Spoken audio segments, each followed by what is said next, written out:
वह हुई जाग उठी। गायकी की दुनिया में एक ऐसा सूरज जो दक्षिण भारत से उगा और उत्तर भारत तक फैल गया। चांद जैसे मुखड़े पे बिंदिया सितारा। गायकी की दुनिया में इस गायक ने अपने सुमधुर गीतों का एक साम्राज्य खड़ा कर दिया। का करूं सजने आए न बालम। और दोस्तों इतना ही नहीं, इस गायक ने सबसे अधिक राष्ट्रीय पुरस्कार पाने के बावजूद भी इन्हें कभी भी नहीं मिल पाया हिंदी सिनेमा में नंबर 1 गायक का स्थान। आज से पहले आज से ज्यादा खुशी आज तक नहीं। जी हाँ दोस्तों, आज के इस वीडियो में हम बात करेंगे गायक केजे येसुदास की, जिसकी रचना इतनी सुंदर, वो कितना सुंदर हो। गायक येसुदास ने करीब 5 दशक तक 14 भाषाओं में हजारों गाने गाए। जान मारेलू गोरिया कमाल करेलू, माला फेरेलू मुर्गा हलाल करे। ई वसंत कालम कई नीति। डॉक्टर केजे येसुदास, कला संगीत। और उन्हें अब तक सैकड़ों पुरस्कार मिल चुके हैं। येसुदास साहब को इतने पुरस्कार मिल गए कि वो पुरस्कारों से ही तंग आ गए और उन्होंने फिर सार्वजनिक तौर पर अपील कर दी कि अब मुझे कोई पुरस्कार न दे। माना हो तुम बेहद हसी। और दोस्तों आपको जानकर यह हैरानी होगी कि येसुदास साहब रफी साहब के बहुत बड़े फैन हैं। ओ दुनिया के रखवाले। लेकिन दोस्तों क्या आप जानते हैं कि दक्षिण भारत के कई प्रमुख मंदिरों में आरती गाने वाले येसुदास जन्म और धर्म से ईसाई हैं। लेकिन सनातन धर्म और इसके देवी देवताओं के प्रति उनकी गहरी आस्था है। दोस्तों गायक येसुदास साहब ने सनातन देवी देवताओं की सैकड़ों स्तुतियां गाई हैं और शबरीमाला के अयप्पा मंदिर के द्वार तो गायक येसुदास के गाए भजन हरि वर्षनम से ही खुलते हैं और बंद होते हैं। आराध्य पादुकम हरि विमर्दनम। गायक येसुदास साहब को केरल में तिरुवनंतपुरम के पद्मनाभ स्वामी मंदिर में भी जाने की अनुमति मिली, जहां गैर हिंदुओं का प्रवेश वर्जित है। गायक येसुदास साहब को उनके दिव्य आवाज के कारण वॉइस ऑफ गॉड यानी भगवान की आवाज तक कहा जाता है। लेकिन दोस्तों इतना कुछ होने के बावजूद भी हिंदुस्तान में एक मंदिर ऐसा भी है जिसमें गायक येसुदास को भजन गाने की उनकी इच्छा कभी पूरी नहीं हो पाई। गायक येसुदास के दिल की एक सबसे बड़ी ख्वाहिश है जो आज तक पूरी हो नहीं सकी और शायद ये पूरी होगी भी या नहीं, इस वीडियो में जानेंगे। तो बने रहिए हमारे साथ आज के इस दिलचस्प वीडियो में। नमस्कार दोस्तों, मैं हूं विजय पांडे और आप देख रहे हैं golden moments with Vijay Pande. Video में आगे बढ़ने से पहले आप हमारा चैनल सब्सक्राइब करना ना भूलें। कोई गाता मैं सो जाता, कोई गाता। केरल के कोचीन में एक ईसाई परिवार में 10 जनवरी 1940 को जन्मे इस महान गायक का पूरा नाम कट्टासेरी जोसेफ येसुदास है। उनके पिता अगस्टाइन जोसेफ एक मजे हुए मंचीय कलाकार और गायक थे, जबकि मां एलिस कुट्टी या एलिजाबेथ एक गृहिणी थी। अगस्टाइन हर हाल में अपने बड़े बेटे येसुदास को पार्श्व गायक बनाना चाहते थे। येसुदास के पिता जब अपने करियर के शीर्ष पर थे, तब कोच्चि स्थित उनके घर पर दिन रात दोस्तों और प्रशंसकों का एक जमावड़ा लगा रहता था। लेकिन दोस्तों जब इस परिवार पर बुरे दिन आए, तब बहुत ही कम लोग ही ऐसे थे जो उनकी मदद के लिए आगे आए। दोस्तों येसुदास साहब का बचपन बहुत ही गरीबी में बीता, पर उन्होंने उस छोटी सी उम्र में अपने लक्ष्य निर्धारित कर लिए थे और नन्हे येसुदास ने यह ठान लिया था मन ही मन कि वो अपने पिता का सपना पूरा करेंगे और यही सपना उनके जीवन का एक उद्देश्य बन गया। गायक येसुदास के पहले गुरु उनके पिता के एक दोस्त और संगीतकार कुंजन वेलु भगवथार थे। महज 7 साल की आयु में उन्होंने कोच्चि फोर्ट में आयोजित संगीत प्रतियोगिता में प्रतियोगिता जीतकर सबको चौंका दिया था। नन्हे येसुदास से कहा गया कि ईसाई होकर कर्नाटक संगीत क्यों सीख रहे हो, लेकिन येसुदास इन बातों को हमेशा अनसुना करते रहे और अपने गायकी का रियाज और बढ़ाते चले गए।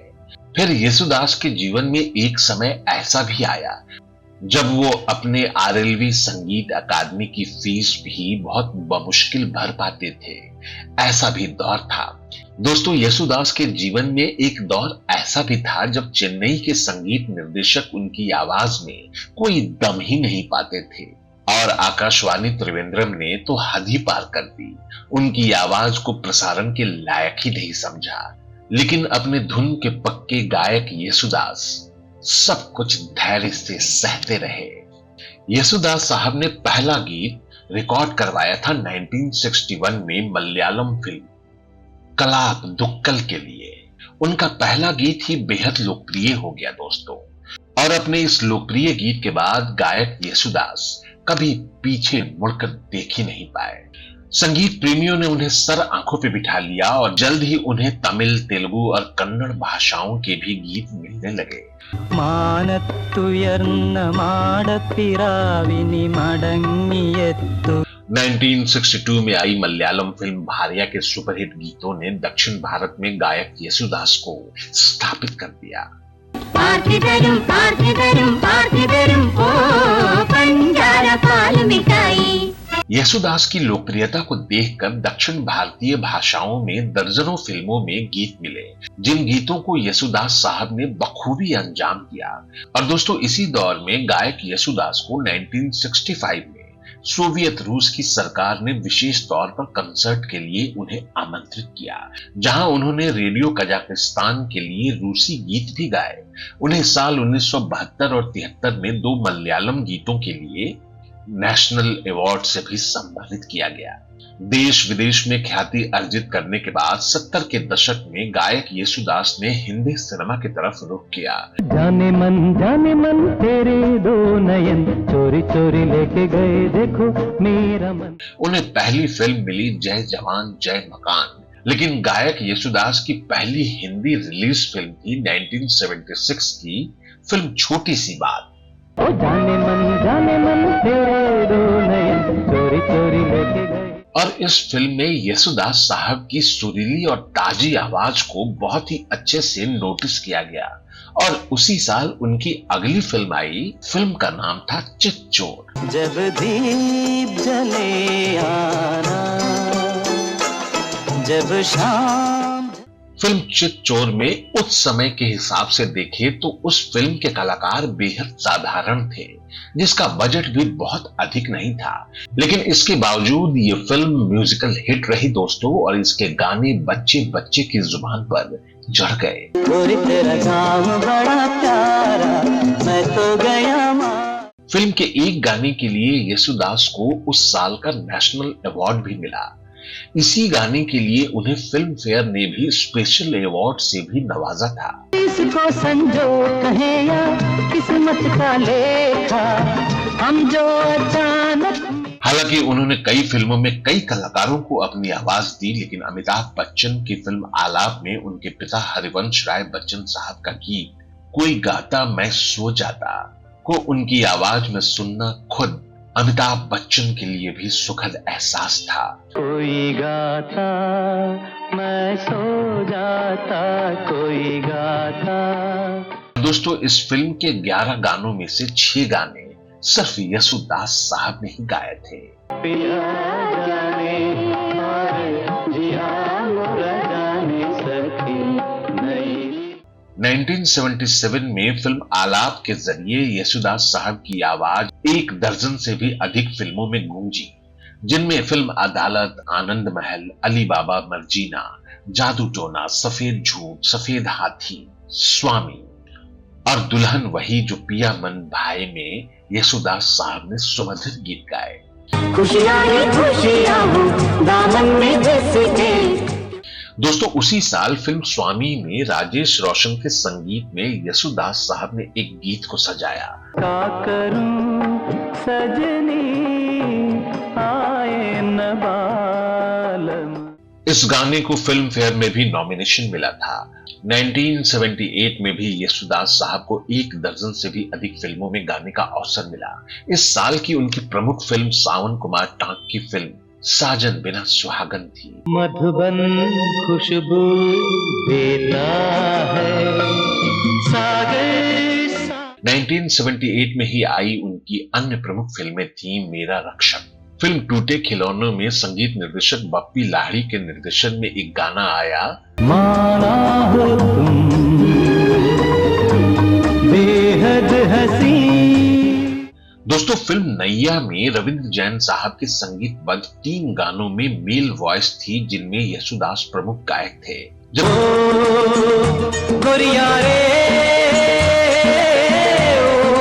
जबकि राष्ट्रीय प्रोडक्शन की अगली फिल्म सावन को आने दो में संगीतकार राजकमल के 10 गीतों में से 7 में यशुदास साहब ने अपनी सुरीली आवाज दी। माना तेरी नजरों में मैं हूँ एक आवारा हो आवारा। 1979 में ही फिल्म दादा के लिए संगीतकार उषा खन्ना के लिए यशुदास साहब ने एक गाना गाया, जो गाना एक बार फिर से यशुदास साहब को फिल्म फेयर अवार्ड तक पहुंचा दिया। दिल के टुकड़े टुकड़े करके मुस्कुरा के चल दे, गाओ मेरे मन चाहे सूरज चमके रे चाहे। दोस्तों 1981 में फिल्म चश्मे पर दूर आई जिसके संगीतकार राजकमल साहब एक बार फिर से थे और उन्होंने यशुदास साहब से एक गाने गवाए जो बेहद लोकप्रिय हुए। कहां से आए बदरा 1982 में दक्षिण भारतीय निर्देशक एन शंकरन नायर ने मलयालम फिल्म मदनोल स्वम बनाई और दोस्तों इस फिल्म में संगीत दिया था हिंदी सिनेमा के संगीत निर्देशक सलील चौधरी साहब ने। 1983 में निर्देशक बाल महेंद्र ने अपनी तमिल सुपरहिट फिल्म मुंदरम पिराई को हिंदी में रीमेक कर सदमा बनाया, जिसके जरिए दक्षिण भारतीय फिल्म इंडस्ट्री के विख्यात संगीतकार इलैयाराजा ने भी बॉलीवुड में कदम रखा। सुरमई अखियों में नन्हा मुन्ना एक सपना। दोस्तों 1984 में भी वर्ष 1979 की तरह राष्ट्रीय प्रोडक्शन ने 2 फिल्में और बनाई जिनमें संगीतकार अलग अलग थे, लेकिन यशुदास साहब दोनों के लिए गाने गा रहे थे। फिल्म थी अबोध जिसके संगीत निर्देशक रविंद्र जैन साहब थे। वहीं दूसरी फिल्म थी फुलवारी जिसके संगीतकार राजकमल साहब थे। सावरी सलोनी ऐसी सज रही रात कजरारी आंखों जैसी। 1986 में भी राष्ट्रीय प्रोडक्शन की फिल्म बाबुल में रविंद्र जैन साहब ने लगभग सभी गानों में यशुदास साहब को शामिल किया। तेरी भोली मुस्कानों ने मुझे बाबुल बना। दोस्तों 80 और 90 के दशक में संगीतकार रविंद्र जैन, बप्पी लाहिड़ी, कल्याण जी आनंद जी के अलावा आर.डी. बर्मन, चित्रगुप्त, बाबुल बोस, उषा खन्ना आदि संगीतकारों ने यशुदास से बेहद लोकप्रिय गीत गवाए। बाद के वर्षों में यशुदास साहब ने ए.आर. रहमान, आनंद मिलिंद जैसे संगीतकारों के गीतों में भी अपनी आवाज दी।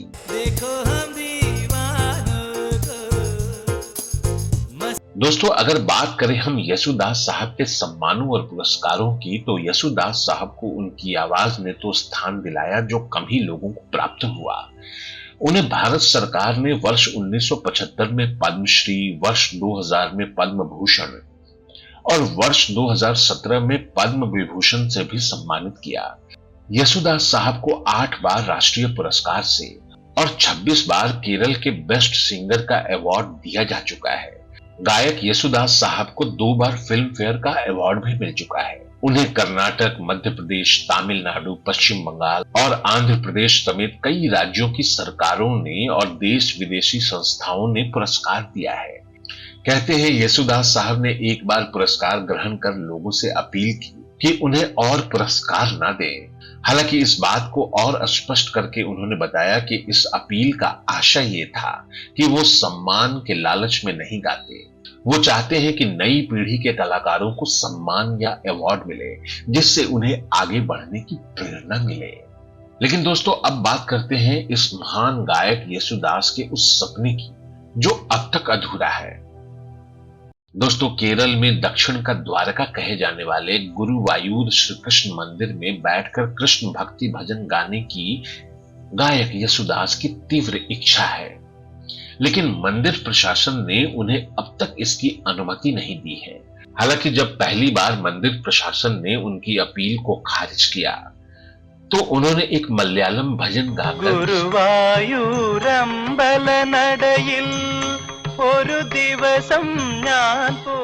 दोस्तों, ये भजन इतना मार्मिक था कि जिस श्रोता ने भी इस गाने का मर्म समझा वो रोए बिना रह न सका। लेकिन दोस्तों, इस गाने के जरिए भी मंदिर प्रशासन का दिल नहीं पसीजा। वर्ष 2021 में शिवगिरी श्री नारायण ट्रस्ट के अध्यक्ष स्वामी सच्चिदानंद ने भी मंदिर प्रशासन से अपील की तो बोर्ड के अध्यक्ष के.बी. मोहनदास ने कहा कि वो येसुदास की इस भावना का सम्मान करते हैं, लेकिन मंदिर के तंत्री यानी प्रधान पुजारी की आज्ञा जरूरी है और वो इस पर खामोश है। दोस्तों, के.जे. येसुदास साहब हर साल अपना जन्मदिन केरल के कोल्लूर स्थित मोकंबिका मंदिर में मां सरस्वती की उपासना करते हैं।